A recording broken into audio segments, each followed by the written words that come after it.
আজকে তোমাদের সাথে শেয়ার করব শাহি দম আলু রেসিপি। চলো দেখে নিই কী কী লাগবে।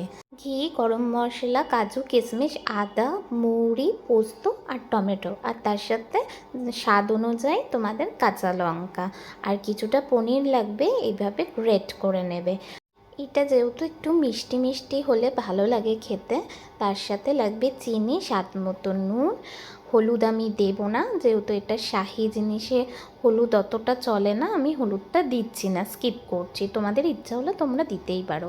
এই যে কড়াইতে আমি ঘি দিয়ে গরম মশলা ফোড়ন দেব। তার আগে আমি আলুটাকে হালকা শ্যালো ফ্রাই করে নেব। আমি যেহেতু কাঁচা লঙ্কা দিয়েই তরকারিটা রান্না করব, সেই জন্য সামান্য পরিমাণে লঙ্কার গুঁড়ো দিয়ে নুন দিয়ে আমি আলুটা ভেজে নিয়েছি। তোমরা যদি চাও পুরোটা ঘিতে রান্না করতে পারো। আমি যেমন এখানে বেশিটাই ঘি, হয়তো 2 চামচ মতো আমি তেল ইউজ করেছি, রিফাইন অয়েল।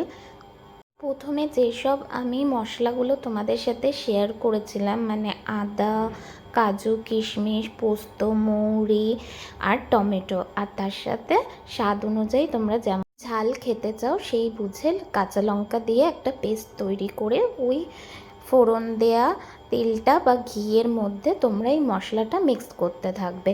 মিক্সড কিছুটা হয়ে গেলে যে পনিরটা গ্রেট করে রাখা হয়েছিল, সেই কিছুটা পনির আমি ওই মশলাটায় দিয়ে আর কসুরি মেথি দিয়ে ভালো করে কষিয়ে নেব।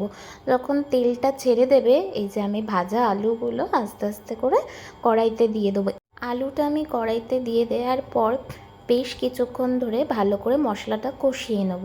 কষিয়ে নেওয়ার পর যখন আলুটা সেদ্ধ হয়ে আসবে, তখন আমি জল দেব। জল দিয়ে তার উপরে যে বাদবাকি পনিরটা ছিল, সেই পনিরটাকে আমি ভালো করে মিশিয়ে দেবো। মিশিয়ে দেওয়ার পর কিছুক্ষণ ভালো করে কষিয়ে নেব। কষিয়ে নেওয়া হয়ে গেলে এই যে বাদবাকি যে পনিরটা ছিল, তোমাদের আগেই বললাম, সেই পনিরটাকে আমি ভালো করে মিশিয়ে দেবো। মিশিয়ে দেওয়ার পরে 5 থেকে 6 মিনিট ওটাকে আমি আবার ভালোভাবে কষাবো। দেখো যাতে ওটা না ধরে যায়, কেন পনির থাকে তো নিচে ধরে যাওয়ার চান্স থাকে। সেই জন্য একদম স্লো বা মিডিয়াম আঁচেই তোমরা ওটাকে ভালো করে কুক করবে।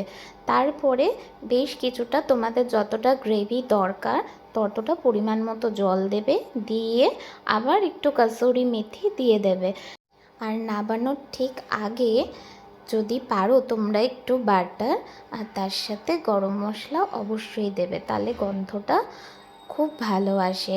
আর এটা নিরামিষ দিনে তোমরা পোলাও, লাচ্ছা পরাঠা, লুচি সবের সাথে তোমরা খেতে পারবে। আর খেতে কেমন হয় করে তোমরা আমাকে জানিও, ঠিক আছে? চলো আজকের মতো টাটা। কেমন লাগে আমাকে জানিও। ভালো থেকো।